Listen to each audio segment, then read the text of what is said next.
बाबरी मस्जिद जो शहीद हुआ वो भी कांग्रेस रूलिंग पार्टी के तहत हुआ।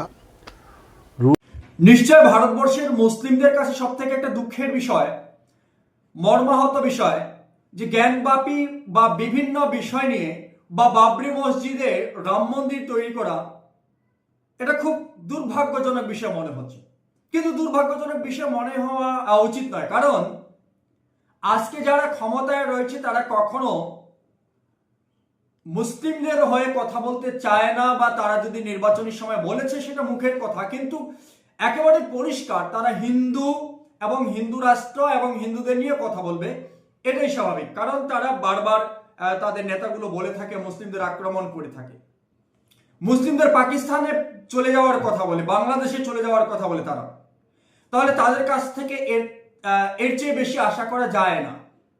কিন্তু বিগত দিনে যারা ক্ষমতায় ছিল, যারা নিজেদের সেকুলার রাজনৈতিক দল বা সেকুলার সরকার দাবি করত, তারা কি করেছে মুসলিমদের হয়ে? তারা মুসলিমদের জন্য কি করেছে? কিছু কি করেছে?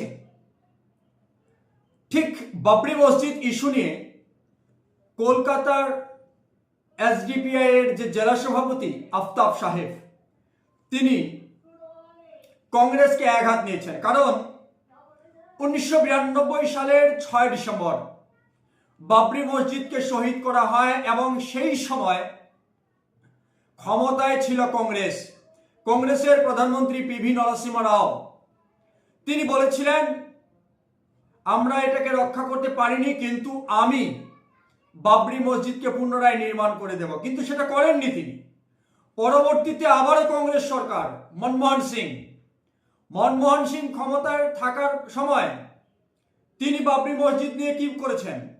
তিনিও কিছু করেননি। অর্থাৎ যারা সেকুলার দাবি করত বা যারা এখন ক্ষমতায় নেই, যারা বলে আমরা সেকুলার, বিজেপি মুসলিম বিদ্বেষী কথা বলে, সত্যি তো বিজেপি মুসলিমদের বিরুদ্ধে কথা বলুক বা যাই বলুক না কেন, বিজেপি নিজেকে সেকুলার দাবি করে না। এ থেকেই মুসলিমদের সন্তুষ্ট হওয়া উচিত যে বিজেপি কোনো না কোনো দিক থেকে ভালো, কারণ তারা মুসলিমদের সেভাবে গ্রহণ করতে চাইছেন না। তাহলে এখানে বোঝা যায় যে তাদের কাছ থেকে আর বিশেষ কিছু আশা করা যায় না। কিন্তু যারা মুসলিমদের হয়ে কথা বলতো, যারা বারবার সেকুলার দাবি করত, ধর্মনিরপেক্ষ রাজনৈতিক দল দাবি করত, তারা কি করেছে? তারা তো পিছন থেকে ছুরি মারার মতো কর্মকাণ্ড করেছে। কারণ ইতিহাস সাক্ষী রয়েছে, তারা ক্ষমতায় থাকার সময়ে বাবরি মসজিদ শহীদ হয়েছে, তারা কোনো ব্যবস্থা নিতে পারেনি, কোনো পদক্ষেপ নেয়নি। সব থেকে দুর্ভাগ্যজনক বিষয়। আর এই দুর্ভাগ্যজনক বিষয়টাকে উস্কে দিয়েছেন কলকাতা এসডিপিআই এর জেলা সভাপতি আফতাব আলম। আমরা শুনবো তিনার সেই বক্তব্য। बाबरी मस्जिद जब शहीद हो गया इंसाफ होने से पहले, आप देखोगे बहुत सारी पॉलिटिकल पार्टी 6 दिसंबर को प्रोग्राम करती थी उसके दुख में, इसमें। लेकिन आप वही पार्टी का बैकफुट आप देखिए कि जब शहीद हुआ वो पार्टी ने क्या किया, उसके लिए क्या एहतजाज किया। जो रूलिंग पार्टी थी वो भी 6 दिसंबर को दुख जताती है बाबरी मस्जिद के लिए, लेकिन हकीकत में वो रूलिंग में रहते हुए उसके लिए क्या किया? वो चाहता तो बहुत कुछ कर सकता था। ऑल ओवर इंडिया में बाबरी मस्जिद जब शहीद किया गया, उस पर सारे पॉलिटिकल पार्टी अपने आप को सेफ लाइन लेके चले। और आज तो ऐसा हालात हो गया है कि जो भी पार्टी है, इंडिविजुअल पार्टी, उसमें कांग्रेस बोलिए, सीपीआई बोलिए, तृणमूल बोलिए, इंडिविजुअल जितनी पार्टी है, ये डर रही है। पूरा प्लानिंग कांग्रेस के रूलिंग टाइम में हुआ। ये यहाँ तक के बाबरी मस्जिद जो शहीद हुआ वो भी कांग्रेस रूलिंग पार्टी के तहत हुआ। रूलिंग के बाद भी वो हुकूमत में रही। नरसिम्हा राव ने वादा किया कि फिर से मैं बना दूंगा। रूलिंग में रहते हुए भी उसका इम्प्लीमेंट नहीं किया। बाद में मनमोहन सिंह आए, उन्होंने भी कुछ नहीं किया।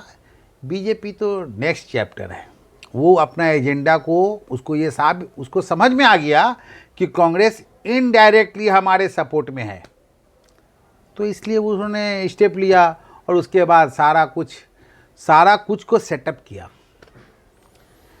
सेटअप करने के बाद ही जब सारा चीज़ उनको क्लियर हो गया कि हम जो भी फैसला करेंगे उसको मुसलमान मान लेगा, और उसको एक गेम प्लान की तरह सजा के कोर्ट बोलिए जो भी बोलिए सामने में ला के रख दिया। मुसलमानों ने बर्दाश्त तो कर लिया, लेकिन उस वक्त भी एसडीपीआई ने ये कहा कि जब तक हम लोग हैं हम लोग इसका आवाज़ उठाते रहेंगे, हम इसको भूलने नहीं देंगे जनरेशन दर जनरेशन को। इसमें बहुत सारे नॉन मुस्लिम भी हैं जो चाहते हैं कि ये फैसला गलत हुआ, लेकिन इंटरनली बोलते हैं, माइक के सामने बोलने में उन्हें भी महसूस होता है कि कुछ ना कुछ खतरा है, मुझे क्या ज़रूरत है बोलने की। आज